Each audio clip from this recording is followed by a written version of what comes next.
speaker. Come on up, Carrie.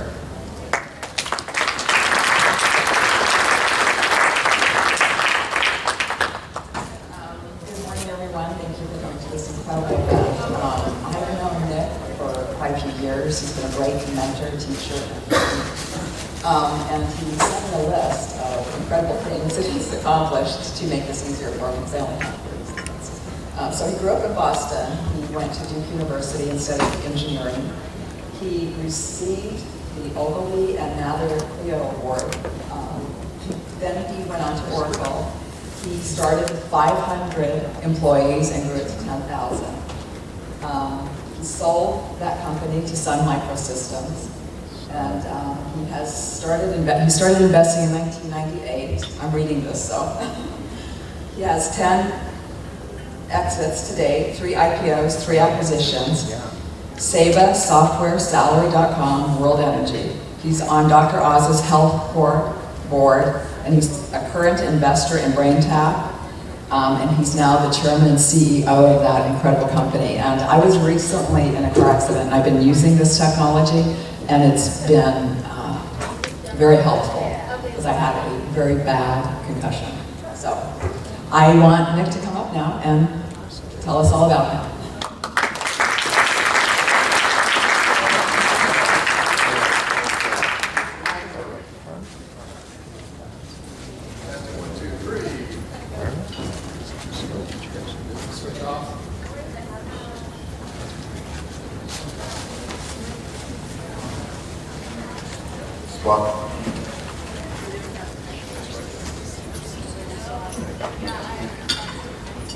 Hello, everyone. Good morning. One person out.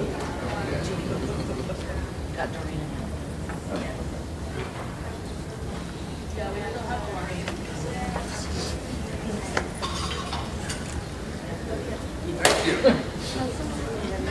Mine, it's not working, it's working. Hello? That's Okay. Good to be here at 9 o'clock in the morning.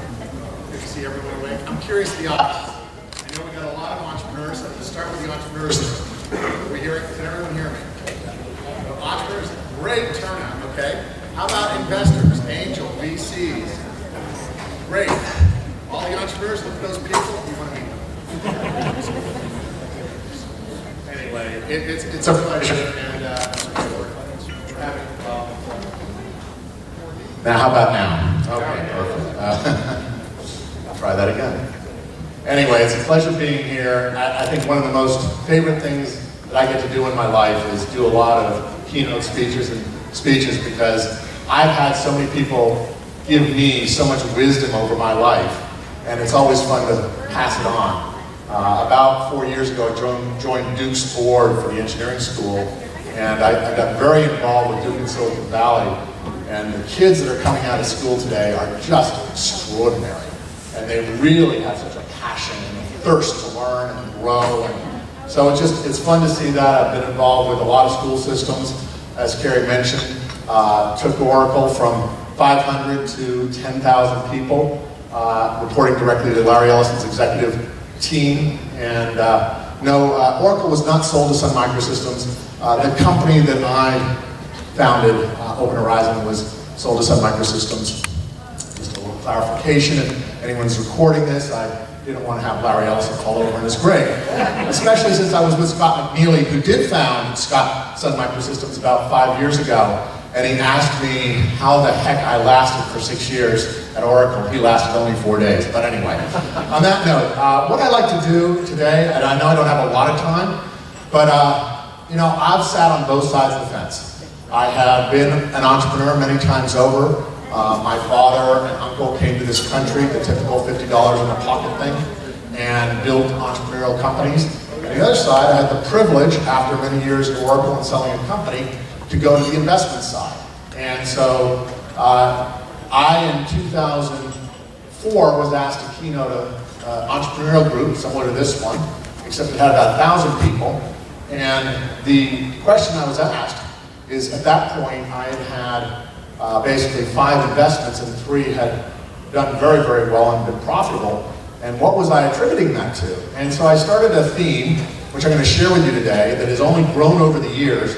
And this message is for both entrepreneurs and for investors, because I use what I'm about to share with you in every deal that I do. So I'm very keen to look at certain things in companies, and I'm going to share that with you. So for you investors, I invite you to think about the things I have to do, what I'm sharing. There's a handout in the middle of the table, so I invite you to grab one, each of you, as we go along here. Move ahead here. So, I think there's two things that are absolutely critical in a startup. And it really is, being CEO of a startup. How many CEO of startups do we have in here? Isn't it a fun job? I mean, it's got to be the hardest job on this planet. I so love the serial entrepreneur, the person who's so passionate about building something from nothing and growing it. And it is so difficult, I cannot tell you. It is, you never ever stop thinking about it. You wake up at 3 in the morning, right?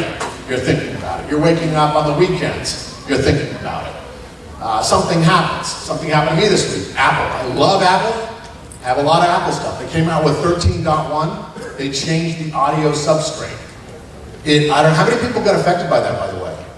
It was horrible. Our app went down for a day. It was, and you know, how do you tell your clients, that was Apple's problem? They don't believe you. They think it's your bad engineering. No, they changed the substrate, and that's the type of stuff that get hit as entrepreneurs. So it's a tough job. And what I've realized, and why I'm a mentor capitalist, not a venture capitalist, is because what I do is I invest in startup companies, and I actually become one of the officers. And not always is it full-time, but it always is responsible for the investment, and for further investment rounds, and for the exiting, most importantly. So what I do is, you know, find great entrepreneurs and become their financial partner, but I sit on the same side of the table, and I really get very invested in the company, seeing them almost every day, at least once a week. And because of that, out of the first 10 exits, we've had 3 IPOs and 3 acquisitions. Because I really feel that is one of the most critical parts of entrepreneurship and leadership, is that you have a really tight relationship with someone that's done it before. I'm in. And so, basically, a CEO has one challenge. They've got to push beyond anything they've ever thought of pushing. They've got to go so far out of their comfort zone, and they've got to fail. Because if they're not failing, what's happening? They're not pushing themselves hard enough, right? But when a CEO fails, when a CEO falls down, who picks them up? Do you think anyone on the team, the CEO wants to let anybody on the team know how challenging it is? The CEO's a leader, right? So the CEO's going to say, yeah, that was tough. We'll get through the next one. Yeah, we'll do it. Okay. Yeah, we'll make it. Inside they're going, will I make it? Will I make it? Hope I make it. But they're not telling anyone that, right? Now, how many of you have had a VC investor in a company? Are you going to tell that VC investor what I just shared? Are you going to share? Oops, I have a little thing I'm going to work out? No. No. Oh, everything's going super. Yes, everything's going great. Why? Because that is your financial partner, and if you show any weakness, you might not get any more money. You need money sometimes to build a company. So a CEO of a startup is a really challenging position. And so I, as a mentor capitalist, am always there to pick it up the CEO when they've failed. And it happens, and I invite every entrepreneur in this room, make sure you have a mentor you can confide in, because it's absolutely critical, and it should be someone outside of your organization, so that you can really share very deeply with what's going on. I find school systems and professors at business school be excellent at mentoring, because that's their profession, they love to do it. I find industry experts, I had, of course, good old Larry Ellison as a mentor, but I also had Dave Duffield as a mentor. Anybody know who Dave Duffield is? I don't know. So Dave Duffield founded PeopleSoft, which was one of the most successful companies of the early 90s. And I built the relationship between PeopleSoft and Oracle. And so, as a thank you, Dave actually invested in my startup, in 1994. And for 3 years, once a month, on Tuesday morning, I could have breakfast with him. And boy, did I let him know what was going on. Because he said, if you don't come to me and tell me the problems, I'm never going to be your mentor. So I came with a list of issues, but you got to have that. It's so critical. So having a mentor is a very important part, and I've seen that be a key part of success in a startup. The other one is focus. Everyone talks about focus. I cannot tell you how wonderful it is to see a CEO and a founder of a company following all the shiny balls in front of them. Anyone out there have shiny ball problems?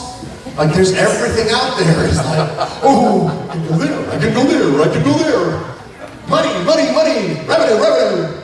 Yeah. And that's what I typically see at the Series A stage. Great idea, so many different things that they go on. So what's the most important thing? Focus. So I'm going to tell you a little story because I had one of the greatest VCs invest in my company up at Verizon, Zaldastani. And Erwin Fetterman is his name. And he came into my office, boy, it was 95. And I remember this like it was yesterday. I had an office, it was sort of a strange one because I had 3 windows around me. Obviously, it was sort of the end of a building. And it was sort of stuck out. I don't know why this room even existed, but it was a great room, I loved it. So I never had to put the lights on because it had so much light. And he came in and we started chatting. And to give it perspective, this was not a 20-minute chat. We're about 2 hours into it. And it's going very well. We're having a good time. I'm realizing this could be a really good mentor to me, a really great investor. He's enjoying what we're doing as a company. Have any of you ever been in a room and you're so intently involved in a conversation and the lights, the light outside sort of goes down because it's getting dark, but you don't turn the light on? Anyone done that? That's what we did. So here we are having this intense conversation. Someone I didn't know that well. I'd only met a few times before. And of course, I'm on stage. I'm trying to, yes, this is the greatest company in the world. You should put money into it. This is why. So involved. It's darker and darker and darker. It was just at that point that he brought up the importance of focus to me. And that's why I'm passing it on to you. And he told me this story I'm telling you. He said, let me tell you how important focus is and how powerful focus is. I said, great. He said, I want you to visualize something. You ever been out to a runway in a rural area? Now this applies less today than it's ever applied because we're getting so good at making runways and making sure nothing can get through them. But go back a few years, you would see something coming through that runway.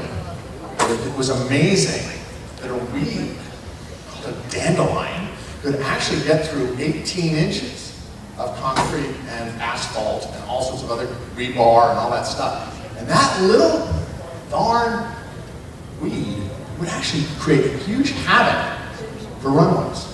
Anyone seen that where even on old roads you see the little dandelion coming up? See it less, unfortunately, but his point was this. He says, when you have tremendous focus and a really, really tight goal, look what you can do. You can be a little flimsy weed. Everyone knows what a dandelion is, right? You know, these things are not very strong, and yet they can get through all that.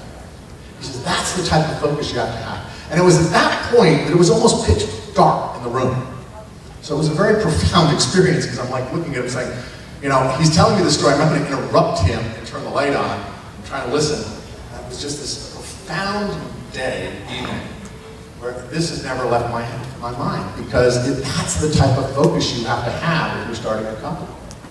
You have to have that laser focus. So anyway, I share that with you because the 2 things as a CEO and a founder of a company you have to think about is the importance of having a mentor, and having someone you can confide in, and the importance of focus. So, oops, sorry about that. So, along the way, I started really starting to evaluate teams. Because as an investor, what does everyone tell you? They tell you that the team is what's most important. You're investing in people. And so I started saying, okay, well, how can I really look at people? How can I evaluate people what can I think about? Is there anything profound about an entrepreneur that I can really grasp onto? And I basically came up with the question of, is this founder, entrepreneur, CEO, leadership team an executing team or a team that does things with intention? So on that note, I started asking myself, how important is it to execute versus how important is it to have the will or the intention to do something? So let's do a little study here.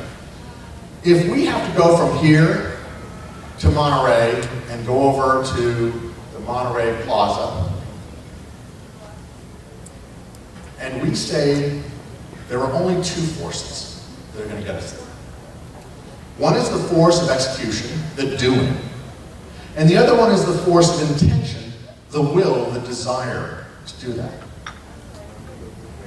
What percent force do you think is required to ensure 100% success that we will get over to that Monterey Plaza Hotel?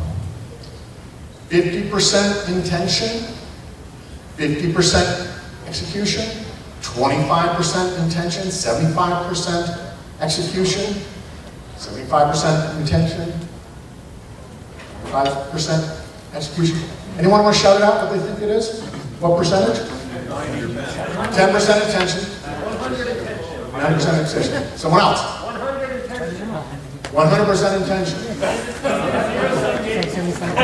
What? 100% execution. Anyone else? Is there a time constraint? Okay. So let's ask ourselves if it's basically, we got to get there, right? That's so critical. We got to get over there. How many different ways are there to go from here over to the Monterey Plaza? How many different ways? Anyone shout it out? Many. Many. Hundreds. There's infinite ways to go there because I can go around the world and hit it, right? I can skip, I can run, I can crawl. There are infinite ways to get there. When there are infinite ways to do something, as there are infinite ways to do something in life, what becomes most critical? So the bottom line is that someone shouted it out. What you look for is someone that has 100% intention. Because if you have 100% intention, that team will figure a way to get there. And that's what's so critical in startups, is that the intention, not just for the CEO and founder, but with the entire executive team, is set up to do that. So, very important thing I look for today is that 100% intention, that they really want to do that more than anything else. So that leads to something that I put on your table. I have a worksheet I use. I actually, when I'm not investing heavily, I work with companies and I help mentor them. And I do a one-day jumpstart program. And this is the essence of it. And it looks like I'm a little tight on time. The hook is about to happen, I think. But PSI squared is basically the backbone of what I consider the 4 pillars of a startup. PSII. Problem, solution, implementation team, implementation plan. And what's important there is that the problem is the most important thing. The problem is your beacon. In fact, I do an exercise where I ask people not to introduce themselves and tell us what they do, but I say, introduce yourselves and tell me the problem that you're solving. Because it's so critical that we put out the problem we're solving rather than what we do. Number one, the minute we talk about solving a problem, it's not a pitch anymore. And I don't know about the investors in this room, but I hate being pitched. I'd rather have a conversation. So I'd much rather have someone come to me and say to me, you know, people are really stressed out today, and I really want to reduce the stress in this world.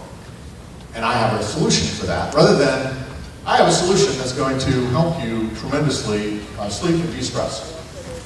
And it's funny because the problem and the solution are seriously tied together. If you put out too big a problem, like if I say to you that 70% of people out there don't sleep well at night, and I have the solution for sleep. In fact, even last night, I'm at the bar having cocktails with a new friend, and basically I put out a bold statement. He immediately challenged me, and he challenged me correctly, because I even get a little cocky sometimes, and get too excited about what I'm doing. And if you put out something that's too grandiose, you basically have a problem because no one's going to believe you. So if I just say I have a problem and you're going to sleep beautifully, you're going to say, you're right. But if I say to you, I have something that's going to just make you 10% better, you're listening. And so make sure that when you think about your problem and your solution, that your problem and your solution are in line with each other. So I'm going to give you a problem and the solution is believable. Now the I is implementation team. That's the why you versus anyone else. I literally have coached in large organizations. I've had, once in a while, I have two companies doing almost the same thing. So what is it different between them is the why this group versus anyone else. So if I say to you, I go with this whole sleep thing and de-stressing thing, the people behind the company have been doing this for 30 years. They've won best app at CES and they've won best product at CES 20 years ago and all that good stuff. You start to say, that's pretty interesting. So the people in your organization have to support the problem you're solving. That's why your board is so important, to be supporting your organization, your problem and solution. And the last I is your implementation plan. That's what we hear all the time. It's where are you going and what do you need to get there? And so you have those worksheets. I invite you, if you're looking at a company here, to fill them out because it's a great way to see whether a company is solid or not. And for those that are presenting, always think about getting these 4 things out because they're so critical. So I'm almost out of time, it looks like. I do want to stress this though. To me, the most important thing is our integrity and our transparency. I really focus on the fact that whenever I'm investing in a company, I'm demanding that out of the executive team, and when I'm running a company, I let everybody know that I am fully transparent. There's nothing you can't ask me. I am very proud of what I do, the mistakes I make, as well as the successes I have. So very, very important to have that mindset as you're thinking about building your business as well as looking at the investment. And then the last thing I'm going to give you is a little gift. I actually, in 2010, was keynoting up in Incline Village, and I was talking about a sleep problem I had. And the lady, there was a lady in the audience that came up to me afterwards, asked for my card, and said, do not worry, I'm going to help you sleep better. And it was that bold a statement, but it was a point in my life where, and I can't get into the details, I wasn't sleeping well. I was taking a lot of sleeping pills. And she gave me this product, and I slept like a baby. This company has evolved quite a bit over the past 9 years. It actually was reformed 5 years ago, and 3.5 years ago I invested in the company, became their chairman. Last summer, because an investor was putting in a large sum of money, he asked me to be CEO, which I gladly accepted because the company is doing so well. This is the company that received the best app at CES this year. I have given each of you a gift, if you follow the guidelines of going to getbraintap.com, where you can just listen to a program, just like Headspace, Calm, any other, calming, de-stressing like program. Put the headphones in, lie down in a power nap situation, and enjoy. And then I always enjoy getting text messages from people, whether you have a question about what I've said, because we don't have time for Q&A, or if you